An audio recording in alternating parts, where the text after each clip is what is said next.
The Indiana Fever initiated the Caitlin Clark era in 2024 and captured the attention of the WNBA. The year 2025 might be the point when the Fever establishes itself as one of the premier teams in the Eastern Conference. This is a possibility with the arrival of new Fever head coach Stephanie White, who left an aging Connecticut Sun team to guide a young Fever group that has just concluded a 7-year playoff drought. White's return to Indiana marks a homecoming for the fifth-year head coach. She started her WNBA head coaching journey in Indiana, 2015-16 and played 4 of her 5 WNBA seasons, 2004 there. But will this homecoming evolve into a lasting and rewarding tenure? There is one prominent challenge for Clark that White's new system must tackle: turnovers. The assist leader, 8.4, had the highest turnover rate in 2024, averaging 5.6 turnovers per game. Her average of 5.6 exceeds that of the second-place holder Alyssa Thomas by 2 and is 2.6 more than the third-place players Natasha Cloud, Kalia Copper, and Dearica Hamby. Clark also holds the WNBA single-season total turnover record of 223, surpassing Thomas' previous record set in 2023 by 78.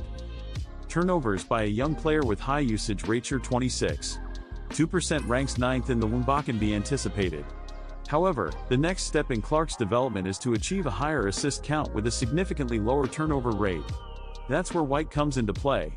One of White's objectives may be to create a system that retains the Fever's fast-paced offense while reducing turnover numbers for the star guard. Forward Nalisa Smith commenced her WNBA career in 2022 and quickly showed potential as one of the league's standout young players.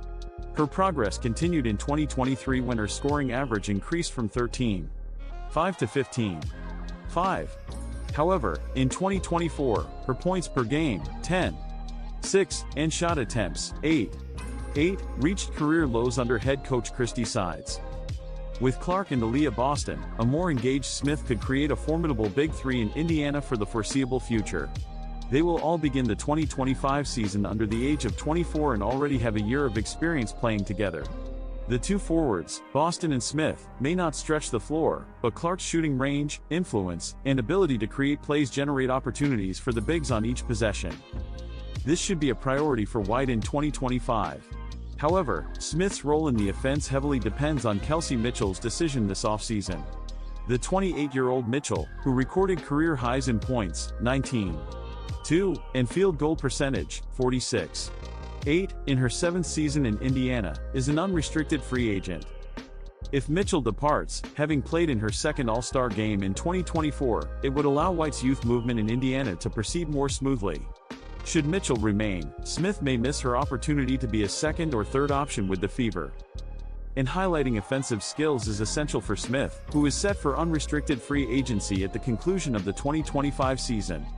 The 2024 Fever were rarely recognized if at all for their defensive abilities.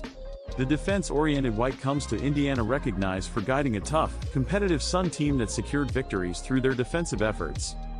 This is a beneficial partnership for both sides. Despite the numerous offensive opportunities for the Fever, defense must remain a high priority. The Fever will not have eager defenders like All-World defender Thomas, Most Improved player Dejounte Carrington, or 2021 All-Defense second-team member Brianna Jones, but they will have a new coach prepared to stress that defense is equally as vital as offense.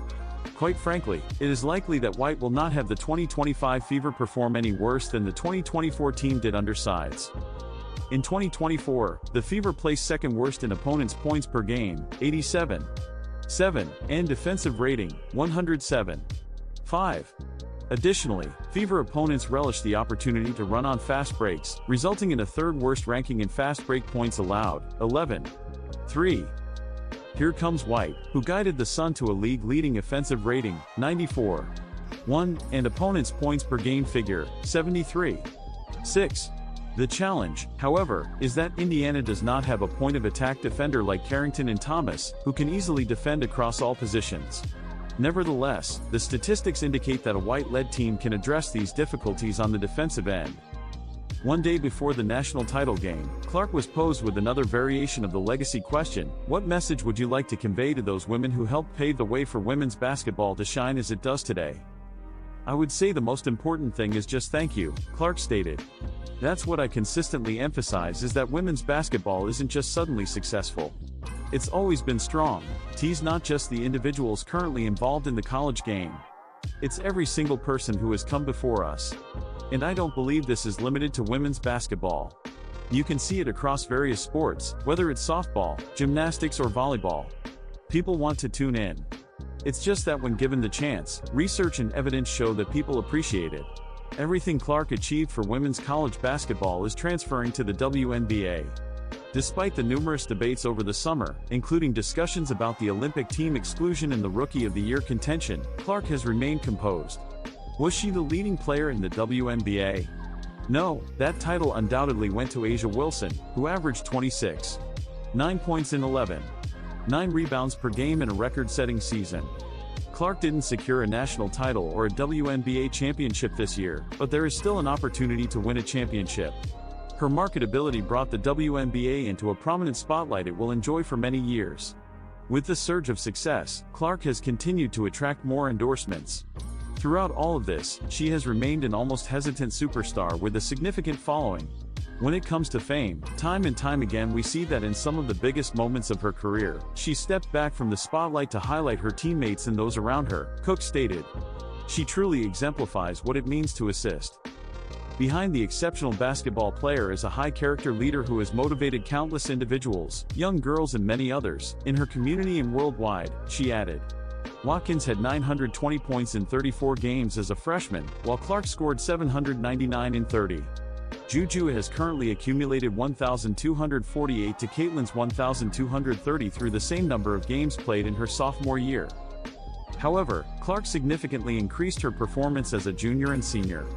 Additionally, she ended up averaging 27 points per game in her second season, while Watkins is currently averaging 25.2 per game in hers. Clark raised her scoring average almost a full point to 27.8 in her third year with the Hawkeyes and then exploded in her final season with an average of 31.6 points per game.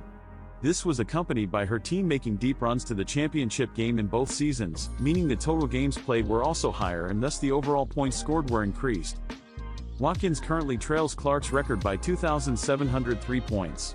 Without a fixed total of games to reference, since we don't know how far the Trojans will progress in the tournaments each year, there's no specific average she must maintain to reach that total, but we can examine approximate figures. We'll use Clark's total games played as the standard. Given Iowa won 3 Big Ten tournaments and reached the aforementioned national championship game twice, that sets a fairly ambitious benchmark. Clark played a total of 139 games in college. Watkins is currently at 47. This indicates that the USC standout would have 92 games remaining in this scenario. With an estimated 92 additional games to play, Watkins would need to average 29.4 points per game from this point forward to surpass Clark. Naturally, this figure would decrease slightly with more games added. Nonetheless, it remains 4 points higher than her current average this season and 2 more than her average from the previous season. This indicates that on pace is a subjective term.